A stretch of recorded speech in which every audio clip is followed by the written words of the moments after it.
At San Jacinto Pacific. Out there. 17, you're out there. Hello and welcome to Vaguescape. Late on the summer night of the 7th of December 1994, in the Melbourne suburb of Ringwood, two men were attempting to break into the unit of 22-year-old Elizabeth Membrey. A window was eventually able to be wrenched open by one of them, and he slipped inside. The other man and a woman waited outside anxiously for any news. The front door was unlocked and swung open, and the man who had managed to gain entry beckoned for the others to come inside to see what he had found. A terrible scene greeted them. The unit showed obvious signs of a struggle, as well as attempts to clean up blood evidence. Sections of the hallway appeared to have been wiped down, but down low on the wall some dry blood remained, having turned a dark brown colour in the early summer heat. The hallway carpet had a large stain of blood that was surrounded by a damp patch where it was evident that someone had tried to mop the blood away. In her bedroom, the top blanket or doona was missing, as well as her wallet and car keys. On a desk inside the home lay an unfinished letter to a friend of Elizabeth who lived in the UK. The police were contacted soon after the discovery late on the night of the 7th of December, where a crime scene was immediately established. The three people that had entered the unit were Elizabeth's parents and her boyfriend, who had been unable to contact her during the day of the 7th. The police noted several extra things, such as the toilet roll and holder being absent from the bathroom, a bucket of wet rags inside the house, and that Elizabeth's red Mazda 323 had red dirt coating the inside of the wheel arches and door jambs. Blood was also found inside the lining of the boot. Police theorised that the doona had been used in order to conceal and carry the body to the boot of the vehicle before it was driven to and dumped in an unknown location. Because Elizabeth was known only to drive on bitumen, police deduced that it was likely that the dirt and dust was collected as a result of the suspect driving on unsealed roads. A timeline was established for Elizabeth's movements the day prior to her disappearance, where it was noticed that despite initially planning to stay at her boyfriend's house that night, she had been called into work at the nearby Manhattan Hotel for a late night shift. She drove her car to the hotel at 5 p.m. on the evening of the 6th and left work at around 11:45 p.m. to head home. She evidently arrived home with enough time to set her alarm clock in her bedroom for an early morning doctor's appointment and was likely attacked sometime between midnight and 3 a.m. The perpetrator likely knew Elizabeth and her roommate Vivian, due to the fact that while Elizabeth and Vivian's cars were both present at the property, Elizabeth was alone that night. Vivian had injured her ankle in a horse riding accident, and as a result was staying at her boyfriend's safety beach home over 70 kilometres away at the time. An adjoining neighbour, Andrea Pumper, told police that she had been awoken by her dog snarling and barking at the fence separating the two properties in the early morning of December 7th, and that she saw a small, dirty white car similar to a Toyota Celica, which did not belong to Elizabeth or Vivian, parked nearby. Another neighbour gave an account of witnessing an argument between Elizabeth and a solidly built man in her driveway on the afternoon of the 6th. Apart from a description of the man's hair colour being light brown, no other distinguishing features could be recognised. Other witnesses reported that they had seen a red Mazda 323 driving along Bedford Road between 3:30 a.m. and 4 a.m. on December 7th. Yet more witnesses claimed that a blue Holden was parked in the driveway around the time that Elizabeth was attacked. A prime suspect was quickly established, police having found a name and address of a man that Elizabeth worked with in her diary. When it was brought to his attention that the police were looking for him, the suspect went to Ringwood Police Station on December 8th to give a report of his movements and relationship with Elizabeth Membrey. Through preliminary interviews with people that knew the suspect that we shall now refer to as the colleague, police established that he had an unhealthy interest in Elizabeth. His estranged wife said that he was both obsessed with the missing woman and that he was capable of violence. He referred to Elizabeth as his substitute wife while at work, and his boss would state that he believed that he was fixated upon her. He once approached Elizabeth from behind while she was still with her hands behind her back in order to place his testicles in her grasp. Elizabeth had told him to back off after this, and he apparently only did this once. When interviewed, the colleague lied about his movements on the night of the 6th and early morning hours of the 7th. He stated that he had gone to the Manhattan Hotel that night as a patron and left before midnight to return home and did not go out again. He did not tell police about the 2 a.m. drive to procure marijuana for fear of landing as dealer in hot water. Due to the level of suspicion that the police had on this man, they had already managed to get a court order to have his phone calls bugged. He rang his dealer on December 17th to assure him that he had not been mentioned in the police statement. The police felt that this was a significant admission, seeing as the pickup would have occurred within only a few minutes' drive of Elizabeth's Bedford Road unit.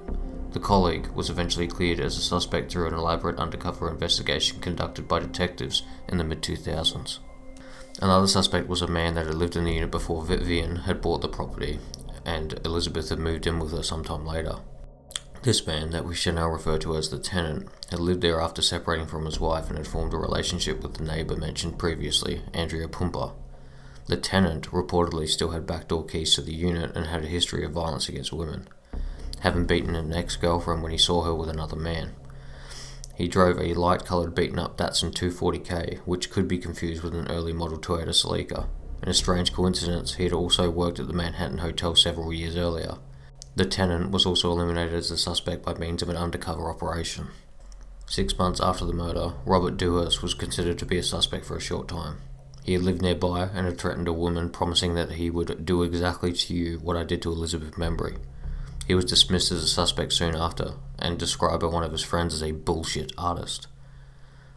In the year 2000, Detective Senior Sergeant Ron Iddles would take over the case. He is quoted as stating, "What I say about the first investigation is that within 2 weeks they had a suspect, the colleague, and at no stage between her disappearance and the year 2000 was he ever officially interviewed. If you have a genuine suspect, first and foremost, interview him. When you get a suspect, deal with it, put it to bed, and move on. It's a lesson for us detectives. Run parallel investigations. Sometimes the focus gets on one bloke and you only hear what you want to hear. Investigations have to be proven by facts, not police theories." Around the same time that the colleague was confessing to police about his true movements on the morning of December 7th, a man came forward to urge police to consider investigating a man named Shane Bond. Shane was another regular patron of the Manhattan Hotel, and had dated the informant's daughter, and had assaulted her and her new boyfriend after the relationship had ended. Shane Bond drove a white Datsun coupe, likely similar to the tenant's Datsun 240K. During his interview with police on the 22nd of December 1994, Bond insisted that he only drank at the Manhattan on Saturdays during the football season, which had ended months prior. He claimed that while he had seen Elizabeth Membrey working at the bar there, that he did not know her in any meaningful capacity. His possible link to the case was overlooked until Detective Iddles took over the investigation. His first course of action was to attempt to break the colleague's alibi by means of pressuring his former flatmate Jenny Dewing and her story of the drug run on December 7th. Dewing had insisted that the colleague had only left for a total of 20 to 30 minutes. However, Iddles had a report that Dewing had told a friend of hers that if the police crack me, they'll crack the case, and so charged her with attempting to pervert the course of justice. Dewing says that her remark was completely misunderstood by the friend, and that she was simply attempting to explain why the police remained so interested in talking to her so many years after the murder. That the police must think that if they break her alibi, the case is solved. The case against her dissolved soon afterwards, and Iddles resorted to the undercover operations on 3 suspects in order to clear them, which subsequently did to his satisfaction. Near to the 12th-year anniversary of Elizabeth's death, a newspaper ran a story quoting Detective Iddles stating that the police were no closer to any suspect than they were over a decade ago. On the same day that the story was run, a man called the tip line to say that he called the police before to tell them that Shane Bond was likely suspect, and that Bond had come home during the morning of the 7th of December covered in blood. Iddles immediately retrieved Bond's file and discovered that he had been nominated no less than 6 times as a person of interest since his initial interview on the 22nd of December 1994.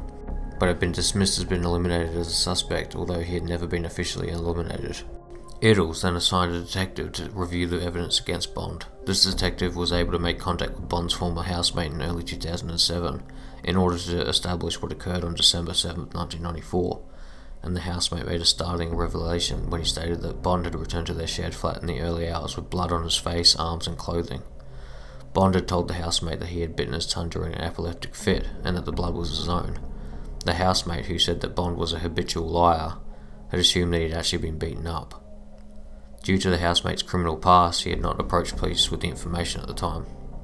Upon hearing that Bond was a suspect, a woman that was a regular at the Manhattan Hotel came forward to police to make a statement about something that had allegedly occurred a week or so prior to Elizabeth's murder.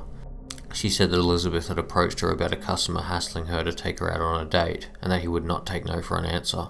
The woman had asked Elizabeth who the customer was, and she had stated Shane Bond. The informant knew Bond from school and had told Elizabeth to tell him to fuck off. The detective assigned to review Bond travelled to Western Australia in order to interview Bond's former workmates from mining sites. Bond had fled Victoria shortly after the murder. The detective was able to gather a number of stories and accounts from the workers about Bond. It was alleged that Bond had spoken often about the Membrey case, or of trouble with a girl that he had back in Melbourne.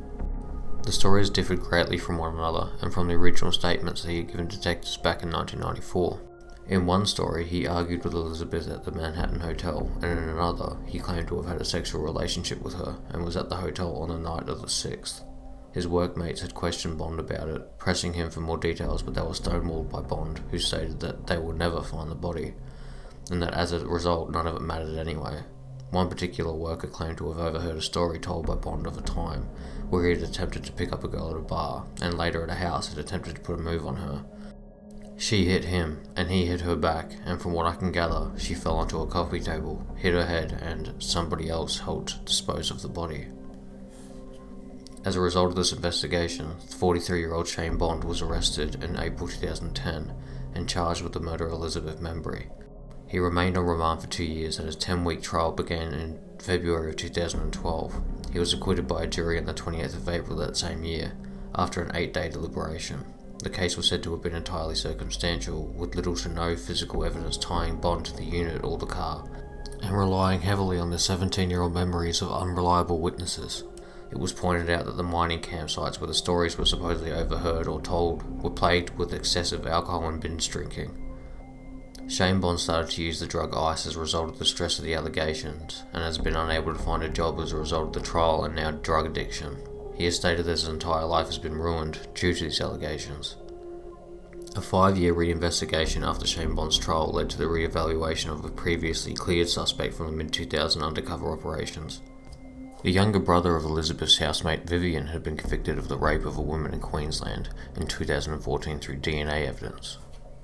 As a result of the conviction, his DNA was entered into the nationwide database, where it was matched to samples taken from the inside of Elizabeth's red Mazda, the car that was used to allegedly transport her body.